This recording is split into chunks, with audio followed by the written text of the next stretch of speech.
Motivation does matter. It matters as to what drives you, what makes you interested, how engaged you are in a job, how committed you are to the company that you're working for. There's a famous study that I want you to know about. It's called the Hawthorne study. What it really was some scientists decided to go into a factory and see if the scientific management really worked and try to improve the productivity in the factory. So it was in a place called Hawthorne. So they call it the Hawthorne studies, but it actually went to 9 different places originally, and then they shrank it from 9 to 3 different sites. So they really focused in as to what they're doing. He says, okay, we're gonna change the lighting to see what impact the lighting has. So the workers are working. They see the management walking around. They got clipboards. They're all staring and watching them. They see workers come in. Workers get out a tall ladder. They go up to the lights in the ceiling in a factory setting. They change the bulbs and it gets lighter. Productivity went up. Yeah, researchers liked it. So then they said, let's go up even higher. They raised the lighting even more. It happened again. Productivity went up. They raised them even higher. Now it's getting bright. So they sat down, productivity went up again.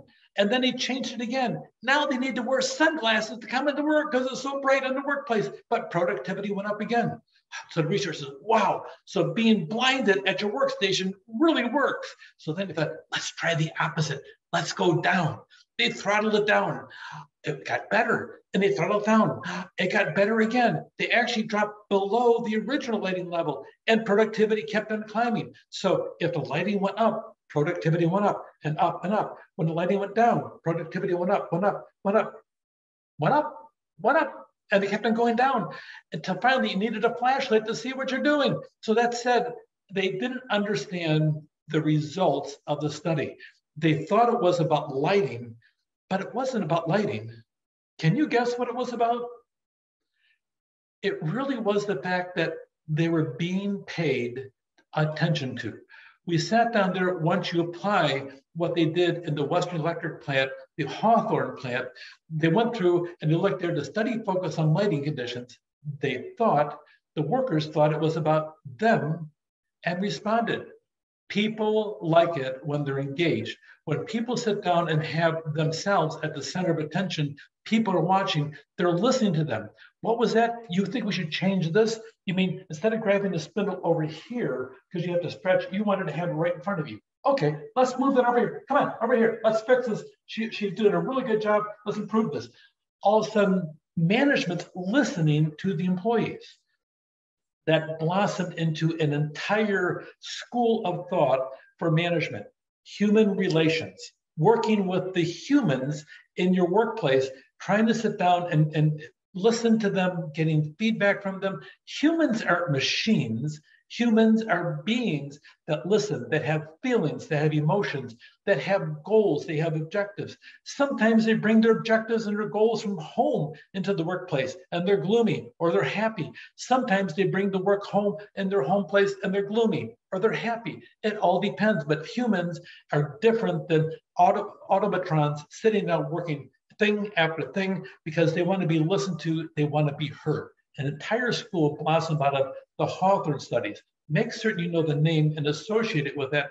It started out as lighting, but ended up as humans in the process. Another part of this whole thing of the human relations school is Maslow's hierarchy of needs. Maslow was a brilliant psychologist, and he talked about having different levels of needs being met. Physiological needs, and his theory is that the physiological needs that we focus in so much on getting that level done, all the things that take care of our body, that we don't pay any attention to the things above us. Let me give you an example. Suppose you wanted to sit down and get a brand new car, not just any new car. Your whole desire was to get a Mercedes C300, bright red, a convertible top. You love it. And you're looking forward to that opportunity. You're saving money in the bank, but something strange happens. All of a sudden, you find yourself in the bathroom, some monsters holding your head underwater, and you're drowning. Let's see. What's your thought? I really want to get my Mercedes. I can't wait to get it. I got enough money. No, you don't care about your Mercedes. What kind of outfit am I wearing? Does it look nice? Everything else? No, you don't care about that. All you care about is the next breath of air. That's all you care about because you're focused in so deeply on the physiological needs, the bodies of the human to survive, that you forget about everything else. You don't care about how you look, what can be. You don't care about how the yard looks that moment because all you care about is the next breath of air. So pretty much you cannot move from the physiological need until that level is satisfied, until you have a full belly. You don't care about the safety needs. You don't, if you're dehydrated to the point that all you can think about is water, you don't care about the levels above you. Once you have that satisfied, then you move up to the safety needs. You start looking for safe housing, a safe place to live for your family as well, if you have a family. So that being said, then you have that and you worry about that. And then finally, once you have that level satisfied, you have enough money to come in that satisfies those levels. You have enough things that are being met that they're all satisfied. Then you start looking on the other levels as you go up the hierarchy. So a need, you'll stay at that certain level until it's completely fulfilled before you can go on to the next one. So physiological needs, they're the physical requirements for survival. And then safety, keep us safe from harm, shelter, job security, health, safe environments. Really, if you sit down and have a boss that rules in fear, we'll talk about that style of leadership in just a moment. But that being said, they keep you at this level all the time, worrying about job security, that you can get fired any moment. Social needs, though, is a higher level need. It's above the safety needs, above the physiological needs. You cannot arrive at the social needs until you have those two levels done. But once you do, all of a sudden you look around and you want to be welcomed into the social group of your peers, social clubs, religious groups, professional organizations, sports teams, gangs, online communities. Good night, I'm LinkedIn, that type of thing. So you have all these different things. You want to interact with other human beings. A lot of times people that are your peers, you want to have social groups. Once you sit down and you have that, you also want to sit down and have your own personal self-respect. What does that take? There's self-esteem. There's two versions. There's a lower level where it's respect from others and self-esteem, and there's a higher level for respect from yourself, the need for self-respect. What have I done with my life? What am I doing right now? Am I proud of where I'm at? So you keep on rising higher and higher. And then finally you reach this level of what we call self-actualization. And according to Maslow, very few people can stay up there because all different needs underneath have to be met, which can be quite a chore. Okay, but sometimes all of us have been up here at a moment.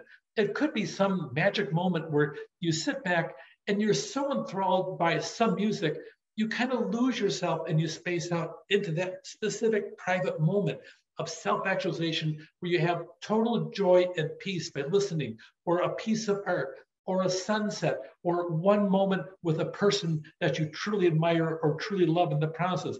Those are moments of self-actualization, especially those that stay with us forever and ever on in our memory as we go through.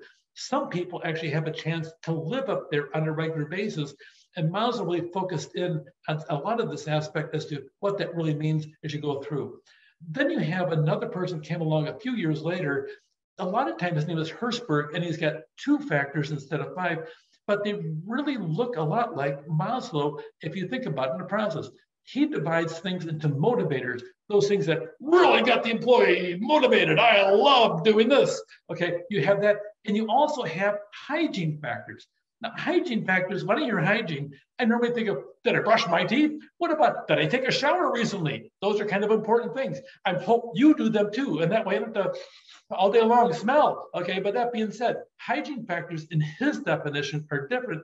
They're factors that can cause dissatisfaction because without them, you become unmotivated in the process you go through. Let's look first at the hygiene factors. They're really strange things. You would think that they're irrelevant to you. Company policy and administration, supervision. I don't really want supervision, but that being said, You need it because if you don't have supervision, then you lack the structure. You may be a good worker, but if you have somebody that's a slacker and they blow in light, they only do half the work they're supposed to do, they dump it off on you. You want supervision to step in and sit down there and have that dialogue with them or fire me, get them out of there. Because of the fact you like supervision because you want to have equity in the workplace. The working conditions. You don't really care about the working conditions. You don't get thrilled that I got a desk. Whoa, I got a desk. I got a new tool. Oh yeah, that's really good. I love my new tool.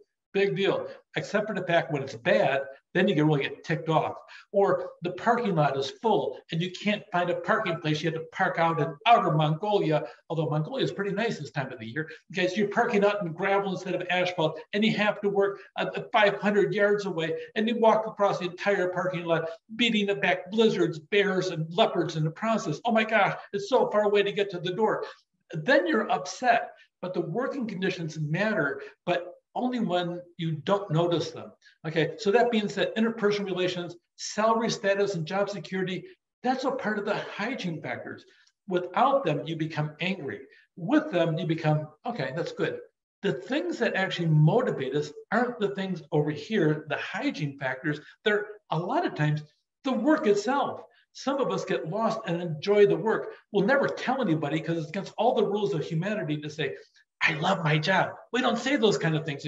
Yeah, my job's okay. Oh, yeah. That's how we are. The achievement, the recognition, the responsibility, the chance for growth and advancement, those are what he calls the motivators. And these over here, company policy and supervision, they don't motivate us. They can only, without them, cause dissatisfaction. Motivators, satisfaction, hygiene factors, without them, we're dissatisfied. So one motivates, one can actually drag you down if you don't have it as you go through.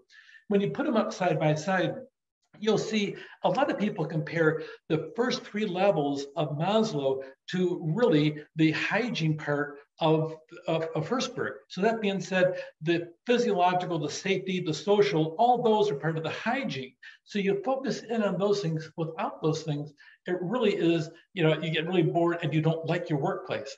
But once your company starts addressing the higher levels, of course, they have to address the lower levels first, pay you a good solid salary to take care of your basic physiological safety needs, and then also have some type of atmosphere where you have a good social organization to on top of it.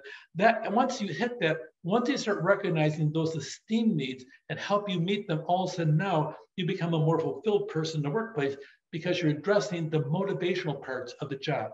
Pay attention to this because it's a big deal if you plan on being a leader to motivate your employees in the process. So know about the Hawthorne studies. It's a big deal. Maslow's hierarchy of needs, because of the fact it's so ubiquitous in the entire country, in the entire planet, and it's nothing more than a definition of how we respond as humanity.